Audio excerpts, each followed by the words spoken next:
sensitivity of the plight of the contact was inside during the presidential election. And he won. And my friend was Chris Hani, Hani. So I was part of that society. So I learned the dynamic of apartheid, which is the essence of racism globally. To go there and be outnumbered 10-1 to a society that might be older than you, so that you can take advantage and just get the diamonds and make it yours and have the attitude that it's yours. And so apartheid is necessary. By Botha, I believe, B-O-T-H-A. Eventually comes to a place, if it's not natural, it explodes. So I'm sensitive to the dilemma of Africa and Europe.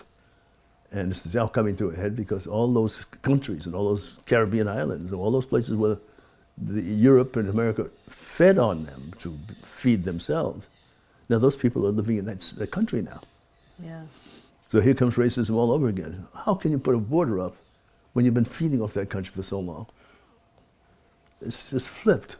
So maybe we should reconsider what we mean to one another so that we can be the best for one another. What's the best answer? Not my way or the highway. You have an interesting story about Chris Hani. Aside from the responsibility that you feel that you as an actor has to spread these messages, you're in a unique position to do so. And I wonder if you, in that vein, can tell the story about after he was killed, you went to his house, and what happened? Well, I got into that family by dating Bridget Motsepe, extraordinarily beautiful woman. And all those things, I didn't think she would be beautiful, but she was an albino with African hair and blue eyes and gorgeous. So we were inseparable. So I got messages to be careful of that one. He's crazy and all that. And we didn't care, you know. But her uncle was Chris Hani. Now when Mandela had won the presidential election at the soccer field, he was the one to say, "Stop firing." Everybody shooting guns in there. He said, "Stop firing." He was heir apparent. So I got to know the ANC. At the ANC. So he kept under control. So me and him, we had a very good time. I got the Namibian oysters from him and a lot of food and stuff. Him, Adelaide Tambo, Oliver Tambo, the godfather, the godmother of the ANC. So I'm being drawn through Dolly Tambo, the son of Oliver and Adelaide. I'm being slowly drawn into that society. My best friend was Chris Hani. So one morning he goes home and he gets shot 6 times in the chest. So now, the way my grandmother taught me, and my cousins, you get some flowers, and you go to the house and pay your respects. That's all I thought about.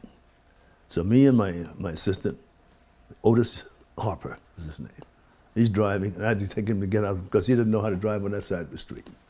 So we're going, so we wind up, before we know it, surrounded. On the left side were all these white blonde guys with their tanks and their guns, and on the right side is these African kids in a squatting position, armed. One is armed with machetes, and the other's armed with tanks. And I'm looking, I said, whoa, dummy. You know what happened before, Charlottesville. Now look, what are you going to do? Can't back up. My friend Otis, he had to have Jerry curl. The Jerry curl juice disappeared. He says, it's like that. What are you going to do? Oh, grabbed the flowers and got up. Out of the car? Out of the car. Started walking. And they looked at me like I was nuts, I guess. The cops got out of the way, and the kids went down. It was like the scene from Alfred Hitchcock, The Birds. It was, you could hear a pin drop. Maybe 20, 30 yards from my car, from the car, to the doorway. I knocked on the door, and Dolly Tambo said, "You fool, get in here." So I said, "What are you doing?" He just said, "What are you doing?" I said, "I didn't think. I'm just paying my respects to Chris's wife." "Oh, well, you're here, come on." So I brought the flowers to her in the bedroom, wrapped in bed sheets. And they mourned in a different way. I don't know what it is, but she looked at me like I was nuts. She was tragic stricken. And Bridget said, thank you, and she sat down. And I went out and had coffee with Oliver Tambo and Dolly. They thought I was doing this historical, I just wasn't thinking. So now it's 3 hours later. just speaking mostly in Swahili, not Swahili, in Xhosa. And finally, Adelaide, the godmother, goes out to speak because the sun's about to go down.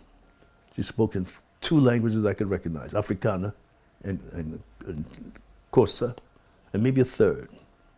She spoke with emotion. And then finally she came out, she was covered in sweat. She said, "You can try and go back to your hotel now." So now I go back, same scene, nobody's talking. You get in the car, we'll do a reverse, get on what they call the freeway back to I forgot the name of the hotel. And helicopters are following us, cop cars are following us, and they decide to pull away.